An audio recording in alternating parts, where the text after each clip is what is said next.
You carry this with you and use it. It's definitely going to help you to clear out a space or clear out an object or even season your food because it.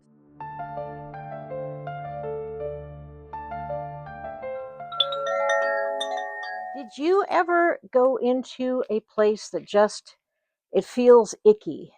Or did you ever go into a resale shop and there's some item and maybe you can sense there's a bad spirit in there or whatever, something that is not great? Well, I'm going to tell you something I believe everybody should carry with you, and it is little and tiny. I have 2 packets of it in my hand. Salt. Yes, good old salt. Come here, Doug. Come on, get out here. My silly dog. So, with little packets of salt like this is the sort that you might get if you are at a fast food restaurant or someplace with carry out. They might provide you with salt and or pepper packets.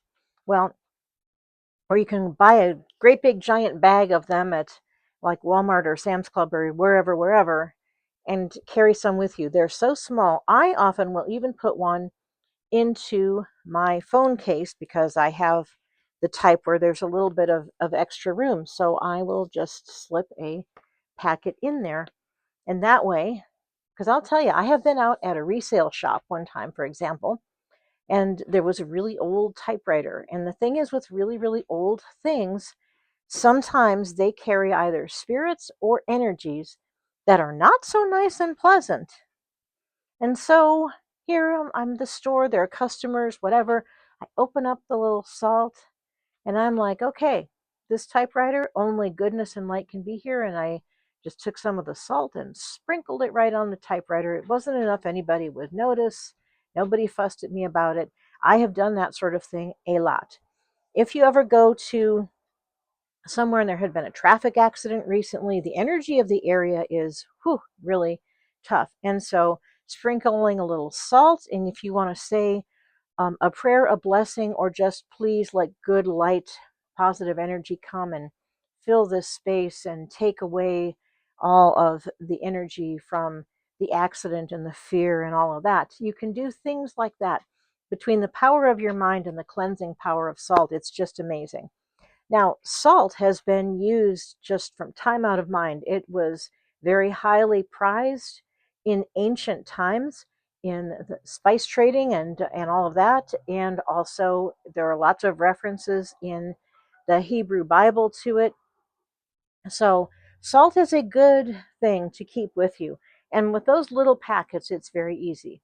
And of course, there's other ways you can use salt in your own home. Like for example, I pulled this Himalayan salt out of my cabinet. It's pink salt, and I mostly use it on my food, but there are just certain times when, as part of the ritual cleansing of my home, I will use salt.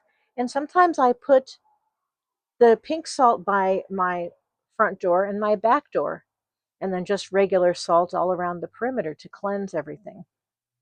If you're having a lot of nightmares or tough dreams, you might get some black salt and sprinkle the black salt around your bed and create a barrier against any kind of negative energies or entities. So, salt has been used just forever and ever.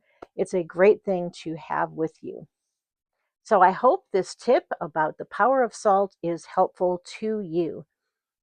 If you are an empath, highly sensitive person, a healer, somebody who feels the energies of people and places and perhaps spirits and entities, maybe somebody comes into a room and they're in a certain mood and you can feel it even if you can't see them, then you are definitely a highly sensitive person to some degree or other.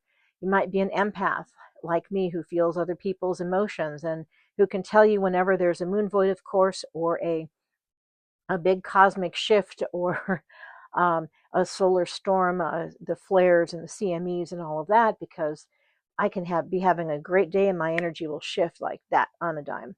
So if you're like that, you need to be inside of Resonance Haven. It's a school community, and we talk about all of the things that affect highly sensitive people, including things like salt, including things like cleansing. This is a piece of selenite. Including things like the planets and how whatever they're doing affects us as sensitive people, including learning to balance your nervous system. Those are some of the things you can learn. You'll also have a lot of fun. We've been talking about plushies. Here's one of mine.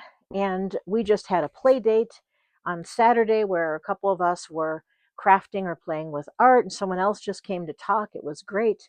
We have a monthly circle gathering each month, and we had a class on building your own personal energetic shield. And I taught something that I don't see anybody else teaching that is super valuable. And my members who are highly sensitive, you guys need my tweak on the shielding more than the average person does. So check it out if you feel like these are your people. Okay. See you inside. I love you. I believe in you, and I see you. Namaste.